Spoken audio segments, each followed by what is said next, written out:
JBN, we keep you informed. Cook shop operator shot dead at his establishment in Westmoreland. The Westmoreland police are investigating the murder of a cook shop operator who was shot and killed at his business establishment in the parish on Tuesday evening. The deceased has been identified as 44-year-old Marlon Facey, otherwise called Cantor, of Little London, Westmoreland. Reports are that about 6 p.m., residents heard gunshots and called the police. On the arrival of the police, they found Facey lying in a pool of blood, suffering from gunshot wounds. He was taken to the Savlamar Public General Hospital, where he was pronounced dead. No motive has so far been established for the killing. Westmoreland is one of 3 parishes in western Jamaica that are currently under a state of emergency (SOE). St. James and Hanover are the other 2 parishes under the same security measures in the region. Decomposing body of female found in Clarendon, man charged. Sleuths in the Clarendon division arrested and charged a man with the murder of a Kingston woman 24 hours after her body was discovered in bushes along Sevens Road in the parish on Monday.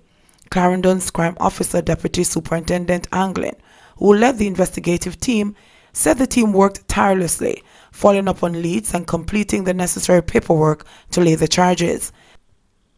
The accused, 31-year-old Semester Ellis, otherwise called National, of Buckcommon District in Clarendon, was charged with the murder of Nadia Nicholson, whose decomposing body was found by residents about 3:30 p.m. The police say Ellis was picked up on Tuesday during an operation in Maypen in the parish. Investigators say several items of probative value were seized during the operation and have pledged to continue to explore all leads. Ellis was charged after being interviewed in the presence of his attorney. A court date is to be set. Tasha Miller has a case to answer to, says judge.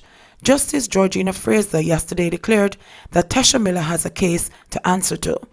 Justice Fraser's declaration comes after Miller's attorney, Berth Samuels, made a no-case submission in the Home Circuit Court during the morning session of yesterday's trial. Miller is on trial for the 2008 murder of former Jamaica Urban Transit Company chairman Douglas Chambers in Spanish Town, St. Catherine. TAJ employee sentenced on criminal charges. Winston Bob Hastings, an attendant employed to Tax Administration Jamaica, TAJ, was on Friday, November 15, sentenced for offences that were brought against him by the Revenue Protection Division, RPD. A statement issued by the Ministry of Finance, which oversees the RPD, outlined that Hastings was sentenced in the St. James Parish Court to 2 years imprisonment at hard labour, suspended for 2 years, for obtaining monies by false pretense, 2 years imprisonment at hard labour, suspended for 2 years for receiving stolen property, and fined $300,000 or 1 year's imprisonment on 2 counts of possession of revenue paper before being duly issued for public use. All the sentences are to run concurrently. The sentences stemmed from charges brought against Hastings in 2013 by officers of the RPD. Investigations revealed that an expired motor vehicle registration certificate, MVRC, that was presented by a customer to TAJ belonged to a batch of documents which had gone missing from the stores of the TAJ. Subsequent investigations revealed that Hastings was a person with whom the owner of the vehicle entrusted his documents for processing. A search of Hastings' home revealed him to be in possession of a blank provisional driver's license that had not yet been issued from the TAJ stores. He was subsequently arrested and charged with the offences which he was recently found guilty of. Thieves target CMU students. Thieves are targeting students of the Caribbean Maritime University CMU using guns, knives, and intimidation to force them into submission in Harbourview and at bus parks in downtown Kingston. At least 4 students have reportedly been robbed in the last month, while others relayed hard-pounding escapes from bandits who prowl sections of Harbourview St. Andrew, oftentimes on motorcycles or in the ubiquitous and infamous white Toyota Axia motor car. In downtown, the first-year and the second-year students claim that they are particularly vulnerable at the bus bays around St. William Grant Park, which itself is feared as a haven for robbers looking easy booty. None of the incidents were reported to the police, however. The students agree that they think doing so would be a waste of time. Others fear that reporting the thefts may anger the robbers who promise vengeance. I am doing industrial engineering, so sometimes class dismisses late at nights. One night I was going home and I saw two guys on a bike ride up. One was holding a gun and one was holding a knife, said a 19-year-old first-year male student who rented a house on Harborview last September. They said, "Yo, youth, come here." Them draped me up and searched my bag and took away my iPhone 6 and they took away my laptop charger. Them tell me, "Don't make any noise or tell anybody because you're going to come back for me," said the student who is from a rural parish. It is like they know who does not come from Harborview. They know he's a first-year student and who is a second-year student and who is new in the area. A lot of students from all over rent house in Harborview to come to school and they know who to target, he said. A female student of customs processing, who is also in her second year, is contemplating whether to remain living on Dolphin Square in Harborview after she and her friends darted into their home after being trailed by men traveling in a Toyota Axia motor car last weekend. According to one of the girls' friends, also a customs processing student, they were walking to the house when they noticed a Toyota Axia pulled up alongside them. The occupants hesitated to leave the vehicle and drove away, presumably because the witnesses were nearby. Soon after turning onto Dolphin Square, however, the group saw the car reappear and again started creeping up behind them. When we reached near the house, we just blazed go inside, because since lately we have been hearing about a white Axio that has been doing the robbery. We didn't look to see what was happening, and based on how they were driving, it was clear they were up to no good, he said. I live in Harborview, and since then, I have to put an extra lock on the grill. Normally, I would have just put the lock over it and leave, he continued, adding that his female friend was so fearful, she opted to spend the night with friends rather than stay in Harborview. The incident was on the heels of an attempted robbery in October that resulted in the perpetrator being disarmed of his illegal gun by a would-be victim.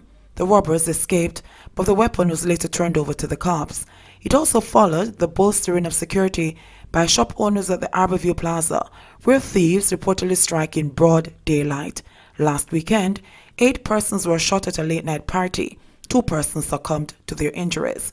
Superintendent Victor Hamilton, head of the Kingston East Police Division, said last Thursday law enforcers were aware of the students' lament, but were challenged by the scale and topography of Harborview.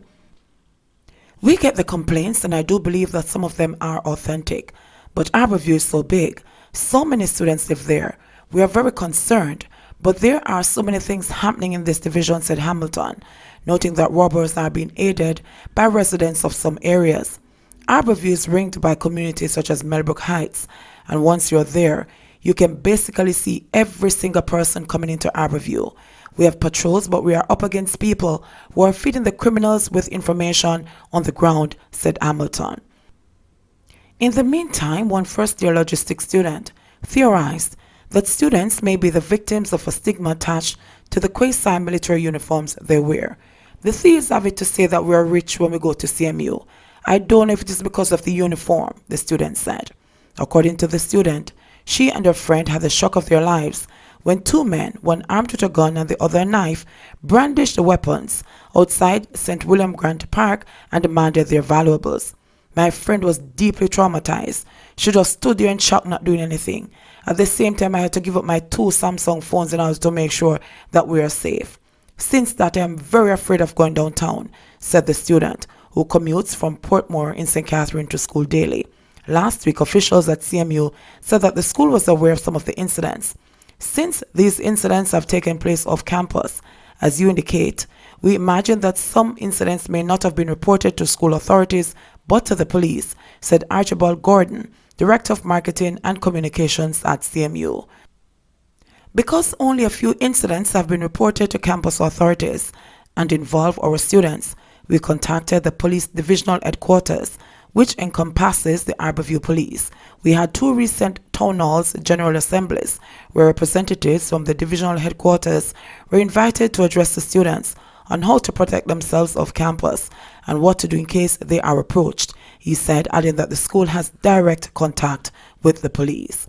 Government on learning curve on corruption, says Holness, having twice told the parliamentary opposition not to seek to influence the police and anti-corruption agencies. Prime Minister Andrew Holness has admitted that more work will be required to strengthen the overall framework governing the bodies. Holness, whose administration has been engulfed in several corruption scandals since taking office in 2016, has been hard-pressed by the opposition to deal with government breaches. The administration has rebuffed the latest alleged scandal at the Rural Agriculture Development Authority RADA, with the People's National Party PNP claiming that the agency spent $1.6 billion on bush clearing in St. Thomas at higher than market rates. But RADA strongly denied the allegation, and the senior members of the Holness administration have poured cold water on the PNP's charges. The PNP has since dialed back its claims, acknowledging that it was uncertain whether the money had actually been spent. Holness argued that Jamaica's legislative and institutional framework on anti-corruption is more advanced than the rest of the Caribbean, telling supporters and diplomats that the country was new to large-scale implementation of anti-corruption measures. We are also very new on the scale of dealing with anti-corruption issues, though there is a learning curve that we're going through. What is important is that the government supports the development of the institution so it can accelerate very quickly on that learning curve, and to provide the resources so that they can move very quickly on the learning curve, and that the government does not interfere or intervene, he stated. The Prime Minister was speaking at the Jamaica Labour Party's JLP annual conference at the National Arena on Sunday. On the matter of the RADA allegations, Chairman of the JLP, Robert Montague, rebuked opposition leader Peter Phillips, calling for him to sack spokesman on agriculture Victor Wright. The PNP had alleged that it had obtained documents showing that RADA spent $1.6 billion in St. Thomas on bushing. We have bushing scandal 2.0, which is of even more enormous proportions than the first scandal. What we have is another massive rip-off scheme undertaken by the agency of the Jamaica Labour Party, alleged Phillips. However, Montague pounced on the follow-up and told supporters that the opposition leader could not be trusted. He said that he was surprised by the utterance of Phillips because he has a PhD. Desperado got awake from his slumber because you know him love sleep, and him declare when him wake up that him going to bust a scandal pan way. But somebody set up Desperado.